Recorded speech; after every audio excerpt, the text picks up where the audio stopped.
Tapi bagaimana SPGDT yang seharusnya, komponen detailnya seperti apa ya, itu masih sangat luas sekali dan Indonesia sekali lagi masih banyak yang harus kita siapkan ya, termasuk yang tadi sudah disampaikan oleh Dr. Ali Haidar bahwa saat ini kita sudah sedang membuat pedoman ya terkait pedoman teknis bagaimana SPGDT yang insya Allah nanti akan di launching saat Jambore PSC yang di Oktober di Lombok ya seperti itu. Oke. Ini sekilas tentang saya ya. Tadi sudah disampaikan oleh Bu Desi bahwasanya saya adalah dosen ya di Keperawatan Gawat Darurat di Fakultas Ilmu Kesehatan Universitas Brawijaya. Halo alumni Brawijaya ya. Saya lihat tadi beberapa ada Pak Wijaya, ada Pak Bagus ya, dan juga yang lainnya ya. Ketemu lagi di sini ya. Oke, ketemu saya maksudnya ketemu saya via online ya. Oke. Sebelumnya saya juga pengurus DPD PPNI di 2019-2022. Kemudian pengurus Hipgabi Provinsi Jawa Timur 2019-2024. Kemarin barusan selesai masa akhir jabatan ya. Nggak tahu nanti apakah masuk di formatur lagi atau tidak di pengurusan 2024-2029. Kemudian saya juga pengurus AIPNI di Jawa Timur 2022-2026 dan saya sebagai Sekretaris Magister Perawatan di 2011 dan 2013 dan sampai saat ini saya sejak 2021 adalah KPS di Profesi Nurse Universitas Brawijaya. Untuk riwayat pendidikan saya S3 saya di Monash University di Australia dengan fokus memang pre-hospital emergency care. Jadi memang saya itu suka banget gitu ya dengan pre-hospital care karena ya saya bilang tadi Bapak Ibu, selama ini regulasi dari Kemenkes, kemudian mungkin dari masing-masing teman-teman sendiri ya, baik itu perawat maupun dokter itu lebih concern bagaimana in hospital emergency care gitu ya. Bagaimana sih di IGD itu biar lebih keren, lebih bagus di IGD-nya gitu di rumah sakitnya. Tapi di satu sisi di luar rumah sakit itu tidak banyak yang menyentuh gitu loh, tidak banyak yang menyentuh. Makanya di sini saya ingin juga menyeimbangkan ya, jadi biar hospital juga oke, in hospital juga oke, dan saya di sini ternyata sejalan dengan beberapa rekan sejawat dengan dokter, jadi ada dokter Elhaida, kemudian ada dokter Eko yang di NTB dan sebagainya. Memang beliaunya adalah memang konsultan di hospital emergency care, jadi memang kegiatan ini banyak sekali kegiatan-kegiatan yang kita laksanakan bersama-sama gitu ya antara perawat dan juga dokter. S2 saya juga di Monash University, fokus di emergency nursing, dan saya alumni Brawijaya untuk S1 dan nurse-nya. Saya juga alumni D3 Keperawatan, Poltek Surabaya, dan juga SPK Lawang. Ya, ini sekilas tentang saya.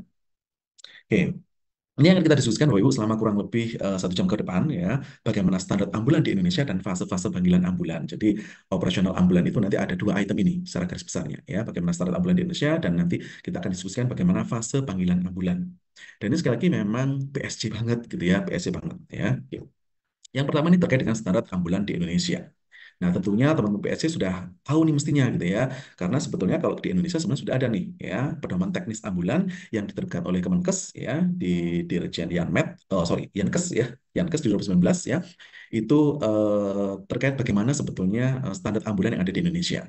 Gitu, ya, di situ saya tidak menjelaskan detail banget ya, cuma snapshot aja kurang lebih seperti apa. Mestinya teman-teman ini, terutama di PSC ya, terutama di PSC itu sudah mengetahui bagaimana teknis ambulan ini. Tapi bagi teman-teman yang mungkin ya belum banyak terpapar oleh pedoman teknis ini, sebetulnya di dalamnya itu ada memuat gambaran umum ambulans dan juga kendaraan jenazah dan bagaimana spesifikasi teknis ambulan dan juga kendaraan jenazah.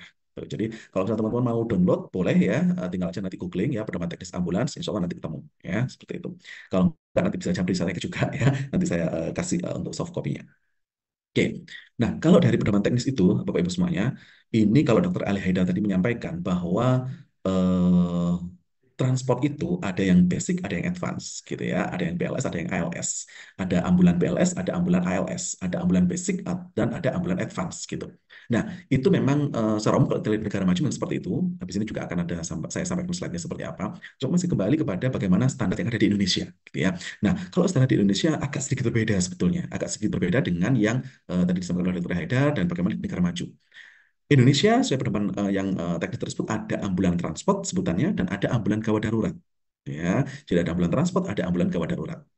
Kemudian di ambulan transport sendiri ada ambulan transport darat, transport air, dan transport udara. Di ambulans gawat darurat sama sebetulnya ada darat, air, dan udara. Dan begitu ambulan gawat darurat ada juga yang di darat itu ada roda 2 dan juga roda 4. Ya, ini pembagian yang ada di petunjuk teknis tersebut. Ya, mengenai detail dan sebagainya nanti bisa dilihat sendiri oleh Bapak Ibu semuanya. Ya, di dalam situ juga sudah ada bagaimana pengaturan warna, kemudian stripping, ya, penempatan logo dan sebagainya, ya, itu sudah diinfokan juga di situ, ya. Di sini masih menggunakan bukan masih ya, sampai saat ini sih sebetulnya adalah masih menggunakan 119 gitu ya.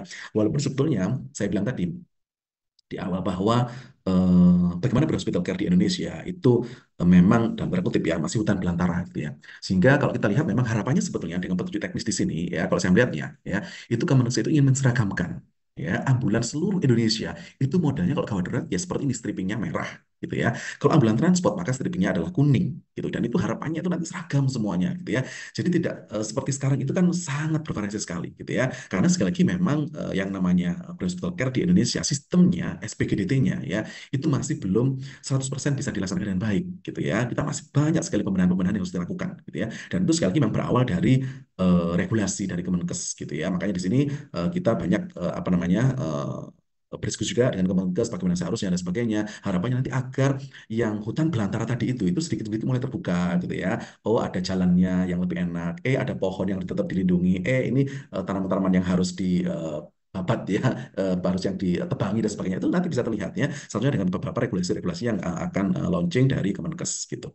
Nah, kalau tidak sekali lagi kembali kepada stripping, kemudian tipe kendaraan dan sebagainya itu sangat bervariasi sekali, gitu, Bapak Ibu ya. Walaupun sebetulnya sudah ada regulasinya pun, pada kenyataannya begitu pengadaan baru ya itu bervariasi juga, tidak selalu seperti yang di pedoman teknis ini gitu ya. Contohnya misalnya kayak kendaraannya gitu ya, itu ada yang macam-macam, ada yang pakai wuling dan sebagainya karena kadang-kadang tergantung tendernya gitu ya.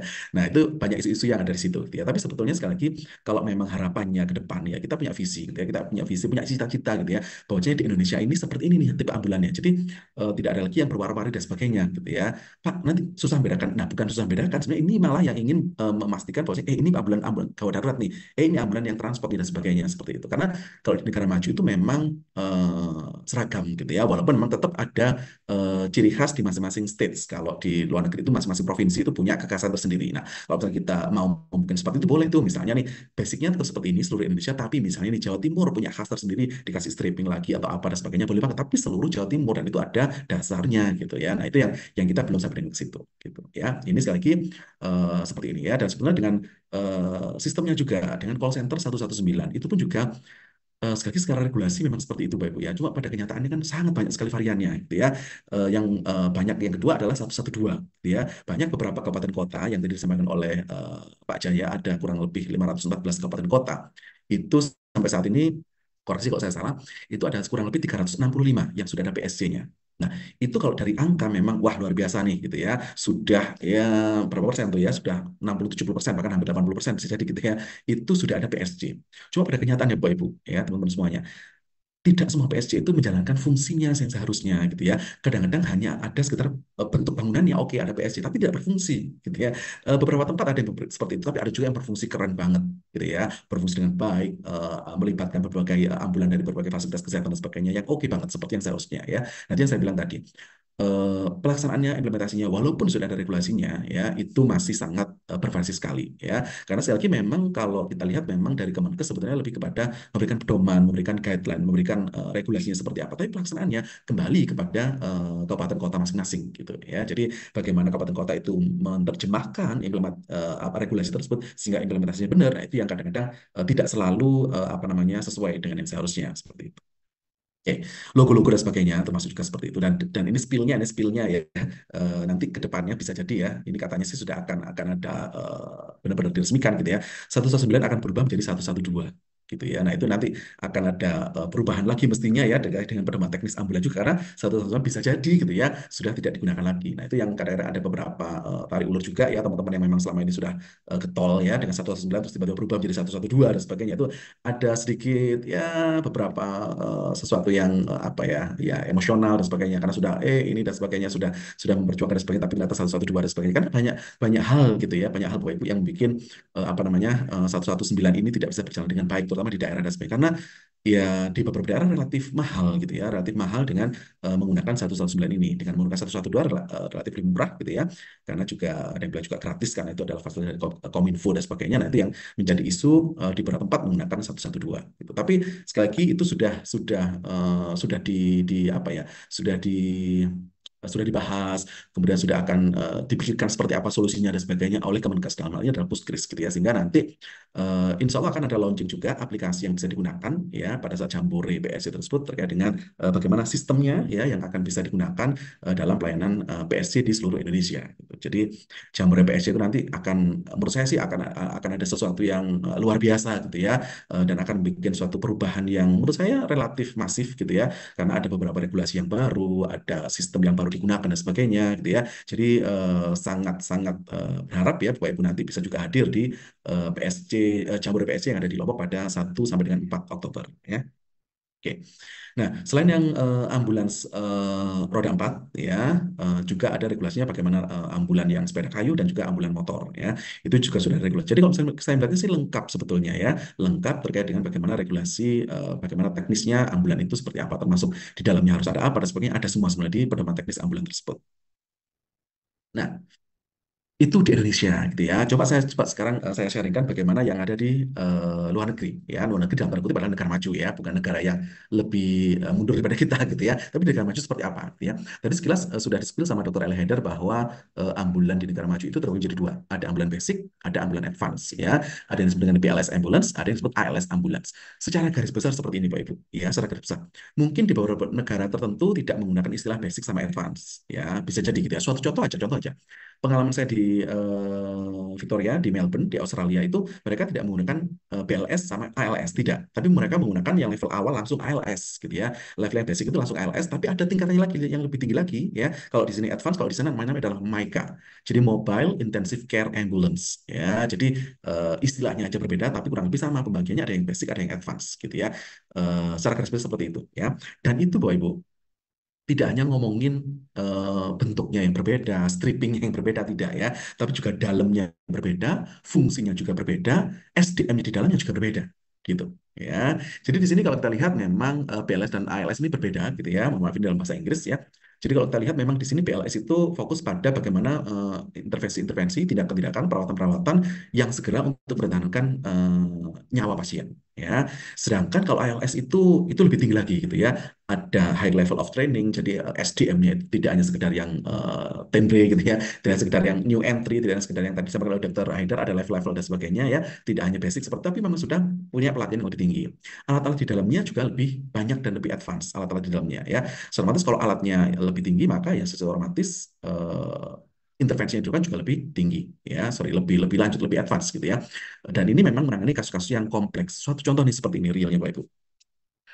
Mestinya begitu kita bereaksi, datang ke lokasi kejadian berawal dari telepon dari masyarakat. Teleponlah masyarakat itu ke call center ya, entah ke 119, entah ke 112.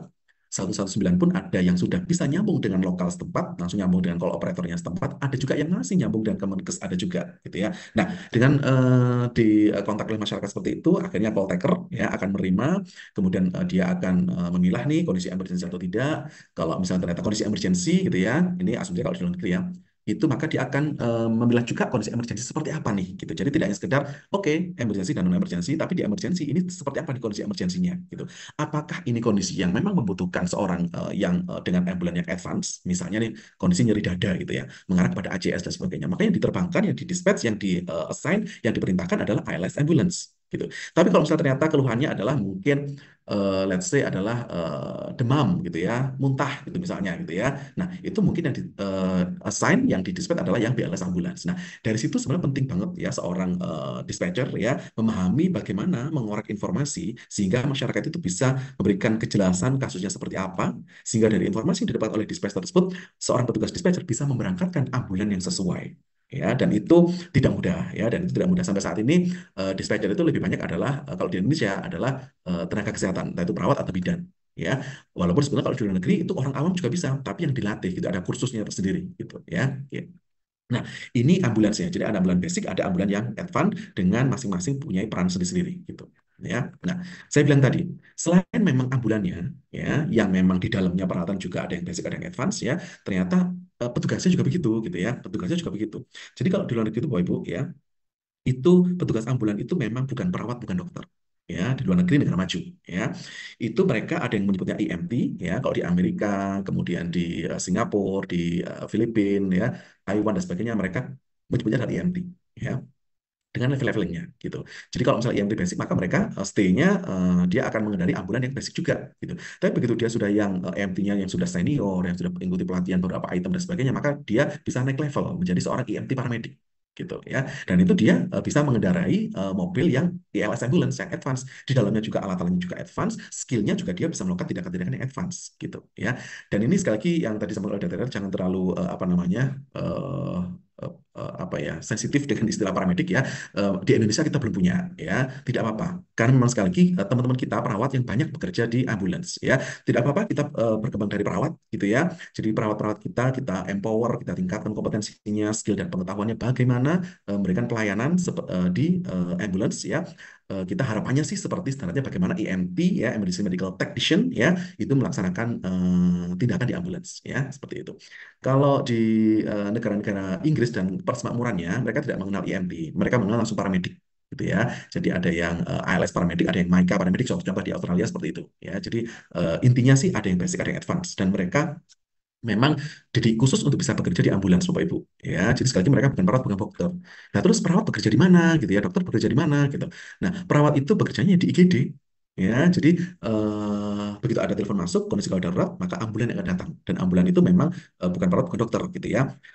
Datang lokasi kejadian, mereka akan melakukan perawatan, tindakan dan sebagainya. Oke, ini butuh ditransfer nih, yang tadi disampaikan oleh Dr. Ali Haidar. Oke, akhirnya dibawa lagi ke fasilitas Yankes ya, dibawa ke rumah sakit. Nah, perawat yang akhirnya menerima di situ. Gitu. Jadi sebenarnya kalau kita lihat apa namanya di luar negeri itu perawat itu dalam tanda kutip ya lebih tenang sebetulnya ya dibandingkan perawat IGD yang ada di Indonesia gitu ya. Karena apa? Di negara maju itu sistemnya sudah berjalan dengan bagus gitu ya. Artinya pasien yang datang ke IGD itu sudah bahkan sudah terintubasi, bahkan sudah ada yang dilakukan trombolisis dan sebagainya di hospital dan sebagainya. Jadi ya dalam tanda kutip ya tinggal meneruskan gitu ya, tinggal meneruskan karena mereka itu nanti nyambung ya, nyambung dengan apa yang sudah dilakukan oleh tim ambulan ya di luar rumah sakit, nyambung dengan apa yang harus dilakukan di IGD-nya. Jadi kurangnya apa tinggal disambungin aja, tinggal nambahin aja, meneruskan aja ya seperti. Jadi kalau kita melihat seperti itu Bapak Ibu, itu sangat indah sekali gitu ya. Sistemnya sangat indah sekali. Jadi sudah tidak hutan belantara lagi gitu ya. Jadi sudah kelihatan tuh ini Bukit Teletabisnya, ada pohonnya, ada apanya dan sebagainya yang indah itu tadi kelihatan gitu ya. Nah, kita harapannya seperti itu gitu ya. Kita mulai dari yang langkah-langkah kecil ya. Jadi dari apa yang bisa kita lakukan dan sebagainya. Kalau misalnya Bapak Ibu mulai dari PSC-nya masing-masing gitu ya, harus seperti apa dan sebagainya ya.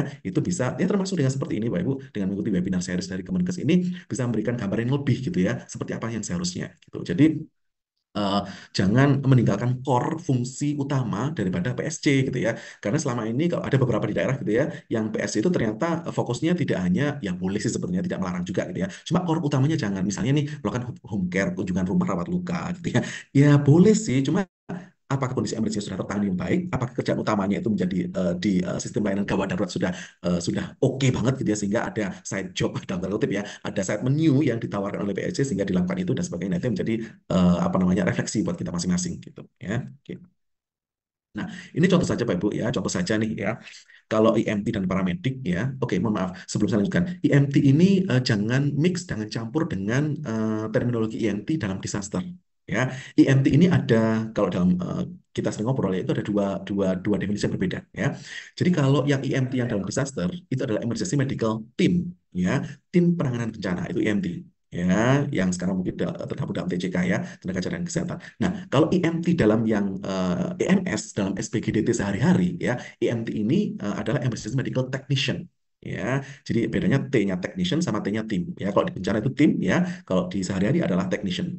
Ya, seperti itu. Jadi bedanya itu. Jadi jangan jangan mix ya, jangan bingung ya, seperti itu. Nah, ini contoh saja ya. Tadi EMT yang basic dengan paramedik yang sudah advance ya, itu beberapa tindakan-tindakan yang boleh dilakukan hanya seorang yang basic ya. EMT itu contoh seperti ini ya, CPR ya, kemudian balut bidai ya, kontrol perdarahan, RW manajemen yang basic ya, suction bisa ya, imobilisasi spinal ya, kemudian pemasangan backboard, pasien assessment ya, pengajian pasien, monitor ABC, kemudian assisting ya dengan pengobatan-obat yang dasar atau basic itu bisa. Ini contoh saja ya. Nanti masing-masing biasanya masing-masing state akan berbeda, masing-masing negara berbeda. Di negara tertentu pun juga masing-masing state itu provinsi ya juga berbeda juga, tergantung kebijakan masing-masing. Artinya apa Bapak Ibu? Nanti kita juga perlu nih ke depannya gitu ya. Ini yang cita-cita kita gitu ya, visi kita bersama adalah nanti yang namanya teman-teman di PSJ itu sudah clear, sudah jelas ya. Itu bisa ngapain ya, kalau misalnya nanti belum ada leveling, boleh lah ya. Belum ada leveling nggak apa-apa. Tapi ada protokol dulu gitu ya. Ada protokol. Misalnya boleh nggak, sorry, pada pasien misalnya, let's say adalah pasien dengan penurunan kesadaran. Apa sih yang dilakukan dengan pasien penurunan kesadaran gitu ya. Dicek apa hasilnya apa. Nah, nanti di slide berikutnya yang keluar adalah dari yang muncul, yang berdasarkan, yang dasar kita melakukan tindakan itu dari algoritma ya, atau dari protokol ambulance ya, dari SOP yang ada. Habis ini kita diskusikan lebih detail di situ. Nah, ini sekilas saja bahwasanya ada ini di luar negeri, ada memang tindakan-tindakan yang memang bisa dilakukan oleh EMT dan juga paramedik yang advance, tapi ada nih tindakan-tindakan yang hanya bisa dilakukan oleh paramedik yang advance. Itu ada gitu ya. Contohnya misalnya di sini akses IV ya, intraosius ya, IM ya, obat-obatan IM dan sebagainya itu hanya oleh yang level paramedik gitu ya. Dan kadang-kadang IMT ini memang kadang lupa, itu kan sederhana banget ya. Bisa jadi dilakukan oleh seorang mungkin yang apa namanya basic sekali gitu ya. Misalnya let's say adalah seorang polisi, first responder melakukan ini dan sebagainya. Kadang-kadang mereka juga karena ada beberapa negara itu yang memang apa namanya pengembangan EMS itu berawal dari factor, jadi dari pemadam kebakaran, gitu ya. Jadi itu yang kadang-kadang di negara-negara tertentu itu AMT ini benar-benar basic sekali, gitu ya, seperti itu. Kemudian misalnya di sini ada 12 lead ya, itu hanya untuk yang paramedik yang sudah yang advance ya, transcutaneous spacing itu juga yang advance, kemudian ada obat-obatan yang lebih lanjut itu juga advance ya, yang paramedik ya, dan juga airway management yang advance itu juga seorang yang paramedik. Nah, ini sekali lagi nanti nyambung, ambulannya basic, petugasnya basic, alat-alatnya juga basic, tindakannya juga basic ya. Yang advance juga begitu, ambulannya yang advance ya, alat-alat juga advance, orang di dalamnya juga advance. Hal yang dilakukan bisa dilakukan adalah advance juga, kasusnya juga advance. Nah, kayak gitu nanti itu ke depan harapannya gitu ya. Kita punya visi seperti itu gitu ya. Jadi Indonesia bisa setara dengan negara maju lainnya gitu ya. Seperti itu ya. Oke. Nah, seperti yang saya bilang tadi ya, alat-alatnya kayak gimana gitu ya. Jadi di sini kalau kita lihat memang BLS ambulans, maka alat-alatnya ya untuk tindakan yang basic. Dan ALS ambulan adalah tindakan-tindakan alat-alatnya juga dilakukan untuk tindakan yang advance juga. Ini contoh aja ya. Oke. Yang BLS ambulans itu BVM ya, itu nanti untuk ventilasi yang sederhana dan sebagainya itu juga dari BVM, AED bisa ya, kemudian pocket mask ya untuk melakukan CPR dan sebagainya, balut bidai ya bisa di situ ya, ada oksigen ya, sama first aid supplies ya. Kalau kita lihat di sini first aid itu kan memang tindakan pertama gitu ya, yang artinya di sini sebetulnya kayak kotak eh, P3K gitu ya, itu kan sebetulnya tidak harus tenaga kesehatan gitu ya. Jadi orang yang awam pun juga harusnya sudah bisa melakukan sudah bisa menyiapkan tindakan melakukan tindakan pertolongan gitu ya. Nah, itu contoh-contoh BLS yang ambulans seperti ini ya. Oke.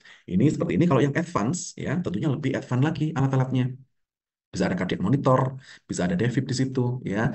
Ada advanced airway device, ya. Jadi ada alat-alatan manajemen airway yang lanjut, ya. Ada intubasi, mungkin ada LMA dan sebagainya, ya. Bisa ada di situ. Obat-obatan juga begitu, ya. Jadi obat-obatan itu sekali lagi kalau misalnya contohnya ya, kalau yang di Australia itu bahkan seorang yang advance, paramedik yang advance, MICA, ya, MICA paramedik, ya, itu bisa melakukan trombolisis di hospital ya di hospital trombolysis ya, keren banget kan gitu ya. Kita di Indonesia masih beberapa rumah sakit yang bisa melakukan trombolysis ya, itu pun di rumah sakit ya. Nah, itu harapannya kita nanti bisa seperti itu ya, kita punya visi ya. Jadi kita itu kan kalau kita ingin mengembangkan sesuatu kita kan harus punya punya ya punya cita-cita gitu ya. Pasti Bapak Ibu semuanya, teman-teman semuanya pasti ingat ya dulu pas kecil cita-citamu jadi apa gitu ya. Itu karena kita ingin bangun visi ke depan seperti apa. Kalau kita nggak punya cita-cita, ya udah kita santai-santai aja gitu ya. Kita tenang, oh, sudah jalan kok sepertinya sudah nggak apa-apa ya. Jadi itu tidak akan buat kita menjadi lebih baik sebetulnya ya. Kalau kita dengan status quo seperti ini sudah nyaman seperti ini gitu ya. Kita harus punya visi ke depan seperti apa dan sebagainya. Entah itu sistemnya, entah itu ambulansnya, entah itu orang SDM-nya gitu ya, entah itu peralatannya dan sebagainya. Nah ini harusnya itu bisa sinergi ya bersamaan dan itu berbasis dari regulasi yang ada gitu ya. Dan itu yang menjadikan sebetulnya adalah apa namanya menjadi dasar gitu ya untuk pengembangan PSC di masing-masing daerah ya. Jadi yang namanya let's say adalah seorang misalnya kepala dinas gitu ya. Kepala dinas ini tentunya harus bisa punya visi yang sama ya dengan Kemenkes gitu ya. Jadi bagaimana layanan pre-hospital itu yang baik harus seperti apa itu juga harus nyambung di situ gitu ya. Jadi kalau misalnya sekarang nih contohnya saat ini mungkin ya yang ikut di webinar kita di sini adalah mungkin tenaga pelaksana gitu ya. Yang ini teman-teman yang memang on the road gitu ya, di atas ambulan gitu ya. Itu kan kadang-kadang powernya itu tidak ya less power lah ya, tidak mengecilkan hati gitu ya. Tapi harusnya informasi-informasi bagaimana sistem yang seharusnya, kemudian bagaimana sebetulnya peran daripada seorang decision maker ya, pemangku kebijakan, let's say kepala dinas atau mungkin wali kota dan sebagainya ya. Itu kalau tidak mengetahui, tidak memahami bagaimana pentingnya sistem yang bagus, maka kan sulit gitu loh. Sulitnya apa? Sulit gelontor uangnya, gitu. Sulit gelontor uangnya karena mereka mungkin berpikiran stunting lebih keren gitu ya karena yang lagi hits adalah stunting gitu ya maka uang lebih banyak tuh ke stunting dan sebagainya misalnya gitu ya. Nah, padahal di sini kalau kita lihat ya Bapak Ibu ya, kondisi emergensi ini bagaimana penanganan di hospital itu menentukan sekali bagaimana nanti kemungkinan dia survive-nya, kemungkinan dia bisa hidup dan sebagainya tergantung dari bagaimana penanganan di awal di pra rumah sakitnya. Suatu contoh misalnya, pasien dengan henti jantung yang paling sering kita apa namanya diskusikan, sering kita mungkin ikut pelatihannya BLS, CPR dan sebagainya gitu ya. Kalau kita lihat secara mayoritas ya 80% lah 70 sampai 80% kejadian henti jantung itu terjadi di luar rumah sakit ya, terjadi di rumah ya, terjadi di tempat umum dan sebagainya ya, di tempat olahraga dan sebagainya ya. Itu kondisi henti jantung siapa yang nolong? PSC segera bisa datang berapa lama PSC datang lokasi kejadian gitu ya. Kalau misalnya lancar, lancar tidak macet dan sebagainya Pak 10 menit lah Pak ya. eh, itu sudah cepet banget Pak, gitu ya. Kemarin saya ketemu dengan teman-teman rekan-rekan PSJ di Bandung, itu mereka rata-rata adalah 24 menit, ya. Itu di Bandung. Di Jakarta bisa lebih cepat sebetulnya, ya. Cuma itu yang Dokter Haidar bilang tadi, kalau misalnya daerahnya kepulauan, kalau misalnya harus nyebrang lautan dan sebagainya, ya jangan laut lah ya, selat lah ya, misalnya kayak dari mana tuh Gili-Gilian kemarin misalnya gitu ya, Lombok mainlandnya ke Gili dan sebagainya. Berapa lama bisa datang dan sebagainya gitu ya. Nah, padahal kalau kita diskusi terkait dengan henti jantung, itu dalam waktu 10 menit sudah ada kematian otak. Siapa yang bisa nolong dalam waktu 10 menit ini selagi ambulans PSC belum datang? Orang di sekitarnya. Nah, itu yang apa ya, yang harusnya kita bisa bisa lebih bisa apa ya, mengempower masyarakat gitu ya, mengempower masyarakat sehingga nanti apa namanya tindakan itu bisa kita melanjutkan apa yang sudah dilakukan oleh masyarakat. First aid aja gitu ya. Pak, emang masyarakat bisa apa? Hands only CPR ya itu bisa dilakukan oleh orang awam. Dan selama ini kita sudah beberapa kali melakukan pengabdian masyarakat, melakukan training, pelatihan kepada masyarakat bagaimana melakukan hands only CPR. Hanya dengan menghentikan kompresi dada saja tanpa diberikan bantuan mouth to mouth ya. Apalagi kalau misalnya mouth to device dan sebagainya tidak perlu ya, misalnya tidak ada dan sebagainya. Cukup dengan hands only CPR, kompresi dada saja. Dan kita sudah bergerak sekarang sudah anak-anak SMP sudah kita mulai ajarkan juga dengan school CPR dan sebagainya gitu ya. Dokter Heda terutama yang getol di situ ya, bahkan teman-teman yang di daerah lain pun juga saya melihat teman-teman yang memang apa namanya getol di hospital care gitu ya, banyak sekali melakukan pelatihan-pelatihan seperti itu. Nah, itu yang harapannya nanti bisa nyambungnya di situ gitu ya, bisa nyambung di situ sehingga nanti survival pasien bisa meningkat dan sebagainya gitu ya. Oke, nah kembali pada sini ya, ini alat-alat dan sebagainya ya, yang bisa mungkin berada di ALS ambulance ya. Jadi ada ventilator di situ, ada pulse oximetry ya, ada advanced diagnostic tool juga ya untuk pemeriksaan diagnostik yang lanjut dan sebagainya, ada di ambulance yang advance ya, seperti itu. Oke, nah kembali pada Indonesia ya, oke itu kan Pak itu bang luar negeri Pak ya, Pak Suryanto sudah pernah ke luar negeri dan sebagainya sudah tahu seperti itu. Coba kita landingkan di Indonesia seperti apa gitu ya. Oke. Di Indonesia, sekali lagi kembali kepada pedoman teks ambulans, ya, itu sebenarnya sudah ada tuh standar alat-alat kesehatan yang harus ada di ambulans. Ya, baik itu ambulans gawat darurat dan juga ambulans transport. Kita menggunakan terminologi memang yang ada di pedoman teknis ini, gitu ya. Suatu contoh saja seperti ini, ya. Sekali lagi nanti bisa di-download lagi, di-download ya teman-teman ya. Misalnya belum belum mendownloadnya gitu ya, Bapak Ibu semuanya. Nah, di sini sudah ada detail sebetulnya, Bapak Ibu ya. Baik itu itemnya apa, jumlahnya berapa, itu sudah ada. Ini contohnya, ya. Yang saya gedekan biar lebih kelihatan, gitu ya. Ini contohnya yang ambulan gawat darurat, gitu ya. Mulai dari pemeriksaan umum itu harus ada apa, jumlahnya berapa, ada, ya. Kemudian mulai dari set airway management, ya, itu harus ada apa, jumlahnya berapa, ada di sini, ya. Mulai dari airway breathing circulation dan seterusnya itu ada, ya. Itu untuk yang ambulans gawat darurat, ya. Ya, yang ambulan transport juga ada, gitu ya. Ambulan transport juga ada, gitu ya. Di situ juga ada RW-nya seperti apa, ya, set briefing seperti apa, dan sebagainya ada, ya. Ya ada beberapa perbedaan, memang tentunya tentunya ada perbedaan, gitu ya, antara transport dan gawat darurat, gitu ya, ada, gitu ya. Eh, Pertanyaannya, Pak, kalau kita menggunakan di Indonesia, menggunakan istilah ambulan transport dan ambulans gawat darurat, emang di luar negeri nggak ada tah istilah ambulan transport? Ada, ya ada ya ambulan transport itu ada ya di suatu saya contohkan saja yang di Australia ya di Australia itu kalau kita punya 119 ya 119 yang kemungkinan akan berubah menjadi 112 ya di Australia itu punya teleponnya adalah 000 jadi 000 ya sama seperti di Indonesia. Kalau kita lihat laporannya di BSC itu banyaknya adalah telepon itu bukan yang kondisi non emergency, non emergency yang lebih banyak gitu ya kalau kita lihatnya. Nah di Australia pun juga begitu ya. Jadi tidak semua telepon yang masuk ke 000 ke 000 ya BSC-nya mereka lah ya itu adalah kondisi gawat darurat. Ya, ada juga kondisi yang tidak gawat darurat. Sehingga pada kondisi seperti itu, seorang dispatcher ya itu bisa memilah nih, ini bukan ambulan gawat darurat nih, aku dispatch cukup dengan ambulan transport saja, gitu ya. Misalnya nih kalau di apa namanya di Australia juga itu tidak harus telepon juga. Jadi mereka request ya online ya mengajukan untuk minta bantuan untuk ambulan transport misalnya nih untuk mengantar kontrol ya, untuk mengantar ke rumah sakit atau mungkin kepulangan habis MRS, habis rawat inap dan pulang dan sebagainya ya, butuh untuk di paket transport dan sebagainya, boleh banget ya, itu bisa banget ya.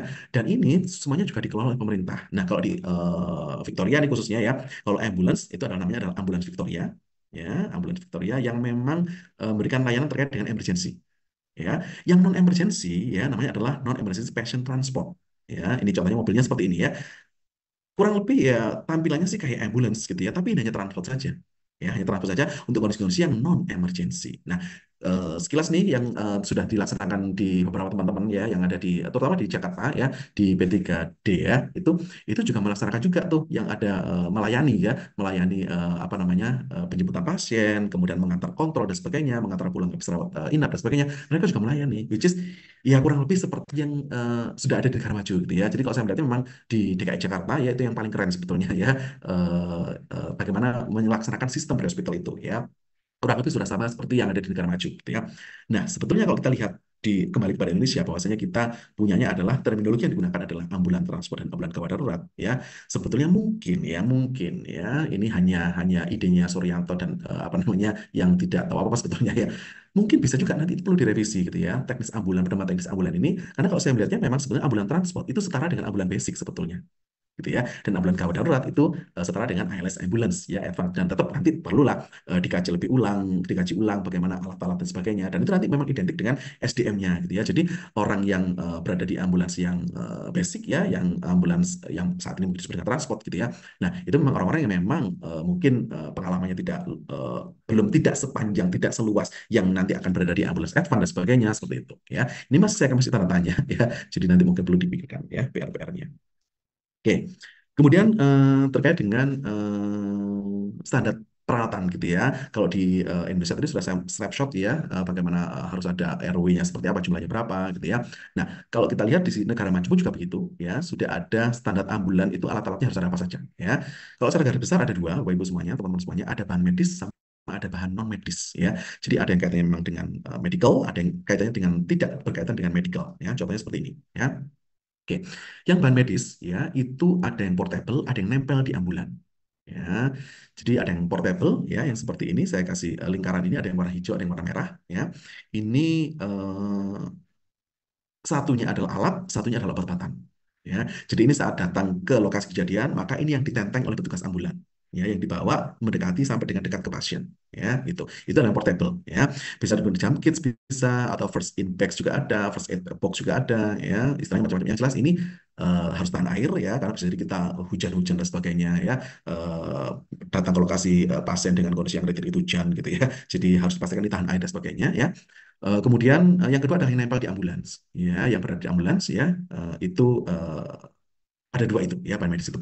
Nah, saya ingin menggarisbawahi di sini Bapak Ibu ya, bagusnya kalau di negara maju itu ya bahan-bahan medis seperti ini ya itu yang ada real di ambulans dengan yang ada di pendidikan yang ada di kampus itu sama persis Bapak Ibu ya tidak seperti di Indonesia ya saat ini kita ngomongin perawat gitu ya kita saat ini di kampus itu kan lebih banyak diajarkan yang teoritis yang daki-daki gitu ya tapi begitu di lapangan jeblek gitu ya jeglek gitu ya jadi gapsnya terlalu tinggi gitu ya di Indonesia ini tapi kalau di luar negeri Bapak Ibu ya itu tidak jadi benar-benar misalnya nanti Bapak Ibu punya kesempatan gitu ya begitu di kampus ya itu bendanya juga sama seperti ini gitu ya tampilannya sama seperti ini begitu di lapangan ya sama gitu ya. Jadi mahasiswa itu sudah terbiasa, oh tahu alatnya seperti ini, bentuknya seperti ini, begitu di lapangan real juga seperti itu juga. Itu yang satu sisi yang mungkin kita harus bisa belajar di negara maju adalah seperti itu. Jadi bisa meminimalkan gap kesenjangan antara kampus dengan lapangan, ya seperti itu.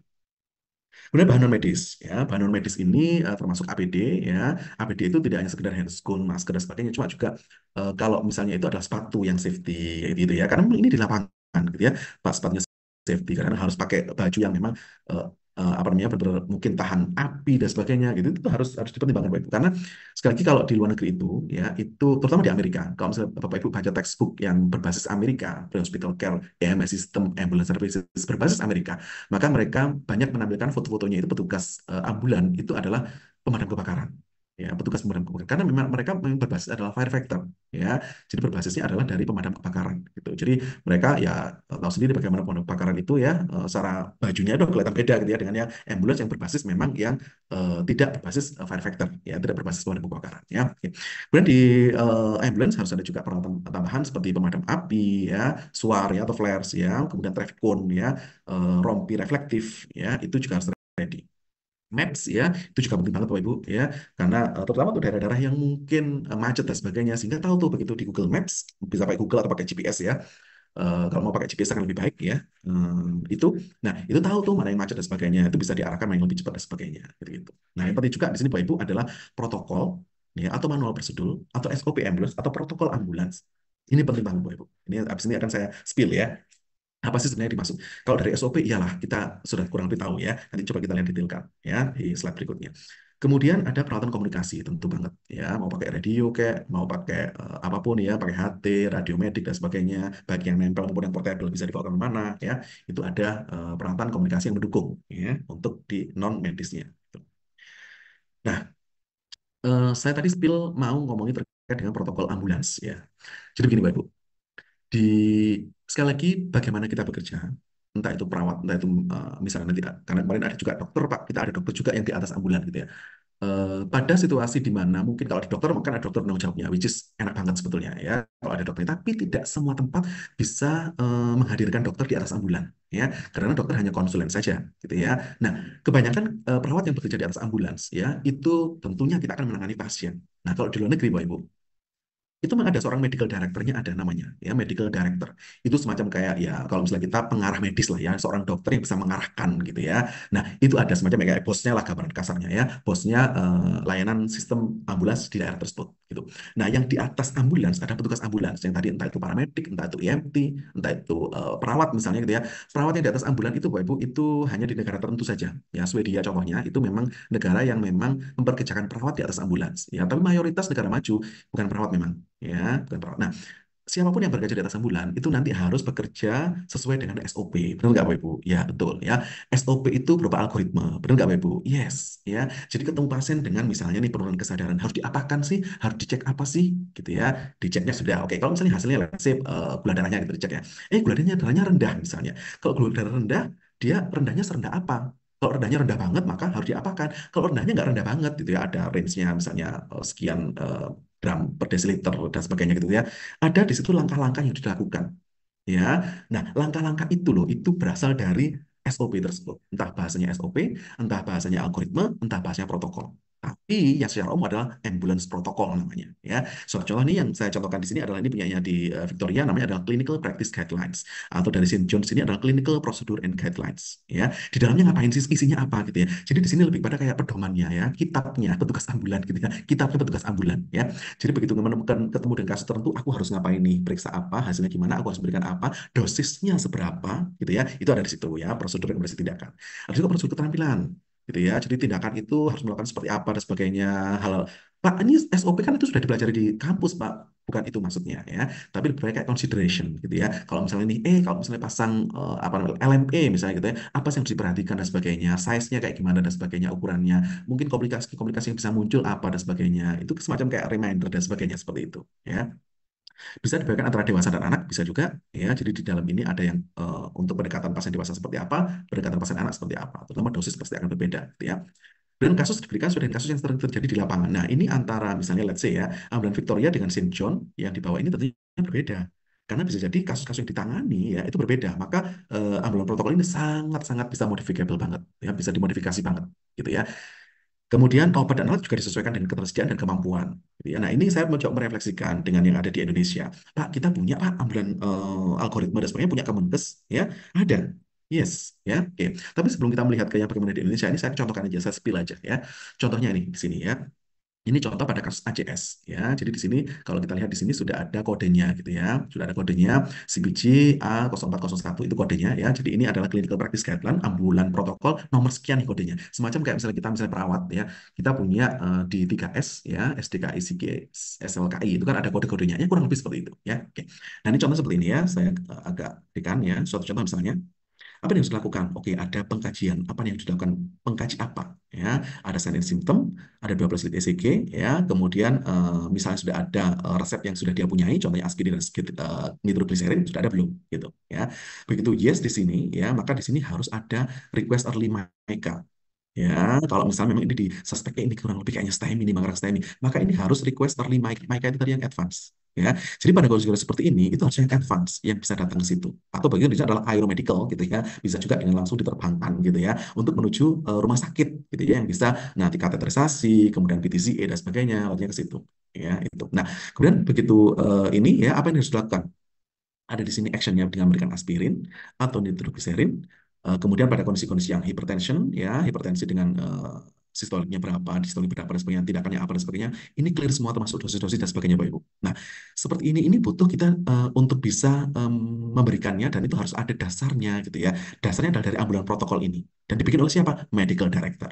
Ya, seorang medical director itu penting banget untuk bisa menyusun ambulan protokol seperti ini. Siapa medical director sekali lagi adalah dokter penanggung jawab atau dokter pengarah atau ya bosnya lah ya, bosnya PSG kayak gitu ya. Dan ini bisa jadi masing-masing daerah beda, Bapak Ibu ya. Misalnya nih, Pak, kita nggak punya nitrogliserin misalnya gitu ya pada kasus tertentu. Pak, kita punya ini dan nggak apa-apa, disesuaikan dengan kemampuan ketersediaan ya masing-masing dan juga kemampuan petugas ya. Jadi ini harus nih, maka kalau petugasnya nggak bisa ya diajarin bagaimana gitu ya. Sehingga kemudian di sini nanti misalnya nih ternyata ini adalah STEMI gitu ya. Kalau STEMI onsetnya kurang dari 12 jam, maka langsung di refer tuh. Refer ke kode sekian ya, protokol 00408 untuk bagaimana manajemen STEMI. Nanti di manajemen STEMI ada lagi algoritma seperti ini gitu ya. Ternyata ada stabil angina ya. Maka bagaimana tindakannya? Ya udah transport seperti itu. Nah, ini contoh saja gitu ya. Jadi di sana itu sudah clear pada kondisi tertentu harus apa, dosisnya apa, responnya bagaimana dan sebagainya, harus bagaimana, itu sudah clear seperti itu ambulans protokol. Indonesia, kita punya. Ya, kita punya ya. Nanti kita lihat ya seperti apa pedoman algoritma kedaruratan medis ya NCC dan PSD di 2019 ya. Ada nih Kemenkesnya. Nanti bisa di-download ya Bapak Ibu semuanya. Nah, ini contoh ya. Saya carikan yang mirip-mirip ya. Di sini ada nyeri dada gitu ya. Nyeri dada tampilannya seperti yang ada di samping ya. Kalau kita lihat di sini ya ada pertanyaan ya, apakah dia sadar, apakah nafasnya normal, apakah ada mual muntah dan seterusnya, apakah ada riwayat jantung, lokasinya di mana, nyerinya seperti apa, apakah ada konsumsi obat dan sebagainya. Ya, itu beberapa pertanyaan. Petunjuk sebelum bantuan datang. Ya, ini harus diposisikan, kemudian tidak banyak bergerak, melonggarkan baju dan sebagainya. Kemudian ada label merah dan kuning. Ya, ini contoh yang memang kita punya di Indonesia gitu ya. Nah, kalau menurut saya ya, mungkin Bapak Ibu nanti bisa share juga pada diskusi ya. Ini tuh sebetulnya pedoman untuk operator call center atau petugas ambulan. Ya, kalau saya melihatnya ini lebih mengarah pada operator call center. Jadi begitu ada telepon masuk, apa yang harus ditanyakan? Ya, oke, sadar apa tidak? Oke, nafasnya gimana Bu? Ditanya dan sebagainya. Bukan bagaimana kita sebagai petugas ambulan yang on the road, yang di atas ambulan itu harus melakukan seperti apa dapatnya di dada tidak? Ya, dengan asumsi mungkin sudah diajarkan gitu ya di apa pendidikan. Tapi kan kita seorang perawat kan tidak diajarkan pengobatan gitu ya. Nah, itu yang bedakan sebetulnya ya. Bagaimana apa namanya yang ada di luar negeri dan bagaimana di Indonesia gitu. Jika ini untuk petugas ambulan, apakah algoritma ini mudah dilakukan misalnya gitu ya? Apakah ingin tanya lagi begitu di tempat, sadar apa enggak, apa korban bernafas normal dan sebagainya gitu, gitu. Kan kita lebih dari ini harusnya gitu ya, lebih dari ini tindakan yang kita lakukan gitu ya. Kemudian kira-kira kalau misalnya kita melihat Bapak Ibu antara tabel yang seperti ini ya dengan yang algoritma bahkan seperti yang sebelumnya lebih mudah mana? Ya, sehingga di sini mungkin ini perlu ada nih PR lagi nih buat kita. Mungkin perlu nggak sih revisi algoritma gitu ya. Jadi algoritma yang memang kita petugas ambulan yang di atas ambulan harus melakukan apa, step-stepnya seperti apa, arah panahnya kemana dan sebagainya, alurnya gimana. Itu kayak yang penting Bapak Ibu. Ya, PR lagi ya. Jadi di sini nanti banyak PR memang gitu ya. Oke, PR yang pertama nih ini hanya overview saja ya. Jadi bisa mungkin bagaimana standar ambulans ya, PR sama ALS ambulan yang mungkin bisa kita lakukan revisi dari pedoman teknis ambulan tersebut ya. Kita kaji ulang apakah yang transport itu literally 100% itu adalah yang basic dan yang gadat itu adalah yang advance. Nanti kita bisa tinjau ulang lagi. Dan untuk protokol petugas ambulan juga penting Bapak Ibu. Jadi ini nanti akan memudahkan kita petugas PAC yang di atas ambulan on the road ya. Itu mudahkan. Jadi nanti harapan saya sih pengen cita-cita saya seperti yang di luar negeri di mana itu clear gitu ya, mudah operasional ya, berupa algoritma panah-panah dan sebagainya. Itu lebih mudah banget dengan dosis-dosisnya tentunya ya. Kemudian juga kalau misalnya mau ada tersendiri tadi dikembangkan dari yang sudah ada ya, yang saat ini sudah ada kita punya adalah protokol operator call taker gitu ya. Boleh banget ya, jadi dikembangkan, tapi menurut saya sih lebih enak berupa panah-panah gitu ya. Itu juga lebih memudahkan sebetulnya ya bagi call taker untuk menanggapi telepon dari masyarakat gitu ya. Oke, saya izin sebentar ya untuk melanjutkan kembali. Ini sekitar berapa lama lagi ini ya? Mungkin yang tidak lebih dari 10 menit ya terkait dengan fase panggilan ambulan ya. Oke, fase panggilan ambulan ini Bapak Ibu lebih pada tahapan-tahapan gitu ya, lebih pada tahapan-tahapan saat seorang petugas ya, call taker atau operator call center di BSD ya menerima ambulan ya, sampai nanti ada petugas ambulan yang ambulannya dikirimkan dan sebagainya, sampai nanti mengirimkan ke rumah sakit, sampai ready lagi ya, itu kurang lebih ada 6 ini tahapan-tahapannya. Ya, ada persiapan, ada pengiriman, ya, dispatch, ada perjalanan ke lokasi, ya, ada saat di lokasi menuju fasilitas kesehatan, kalau misalnya harus ke rumah sakit dan sebagainya, sama pasca panggilan, ya, itu. Oke, kalau melihat fase-fase panggilan Bapak Ibu ya, itu ada banyak terminologi waktu gitu ya, terminologi waktu yang bisa digunakan. Yang paling sering kita dengarkan adalah respon time gitu ya. Respon time yang ada di sini, respon time gitu ya. Padahal sebenarnya kalau kita lihat nih dari jurnal yang di 2021 ini ada banyak time-time yang lain gitu ya. Ada dispatch time, preparation time, transit time, on-scene time, hospital time, dan time-time yang lainnya gitu ya. Nah, time-time ini Bapak Ibu, nantinya ini menjadi salah satu indikator sebetulnya ya untuk bisa mengetahui kita sudah oke apa enggak nih ya layanan ambulan kita, sistem kita sudah berjalan dengan baik atau tidak. Salah satu kriterianya adalah dengan waktu yang bagus dari waktu, terutama respon time ya. Respon time. Jadi bagaimana respon time itu mulai dari ya telepon masuk ya ke call taker operator sampai petugas itu nyampe di lokasi kejadian ya itu berapa lama dan sebagainya. Nah, ini akan jadi dasar juga Bapak Ibu di pedoman teknis ambulan ya yang akan launching itu. Jadi ada beberapa waktu-waktu yang mungkin harus disiapkan nanti saat Bapak Ibu itu memberikan pelayanan di hospital gitu ya. Jadi ada waktu dispatch, ada waktu persiapan, waktu respon, waktu pelayanan ya, waktu perjalanan ke fasiankes, waktu serah terima dan juga waktu kepulangan. Waktu dispatch itu ya mulai dari ya begitu ada telepon masuk diterima dari masyarakat diterima call operator operator call center sampai petugas operator mendugaskan ambulan untuk berangkat. Itu waktu dispatch ya. Nah, begitu tim ambulan ada harus berangkat nih. Oke, tim kita nih berangkat. Nah, mulai dari dia dinotifikasi ya dikasih tahu harus berangkat sampai dia baru berangkat harus disiapkan tuh. Baik itu mungkin alatnya ambulannya sudah ada belum, alat-alatnya sudah siap belum, termasuk dia petugasnya sudah siap atau belum gitu ya. Jangan masih makan gitu ya, masih harus pakai sepatu dan sebagainya misalnya gitu ya. Nah, itu waktu persiapan ya. Kemarin kita sempat diskusi kayaknya maksimal 3 menit deh ini ya. Tuh. Tapi ini sekali belum fix ya, belum final ya. Nanti harapannya nanti di pedoman teknis SPGDT ya, yang per rumah sakit nanti akan ada secara fixnya seperti apa standar dari nasional ya. Waktu respon.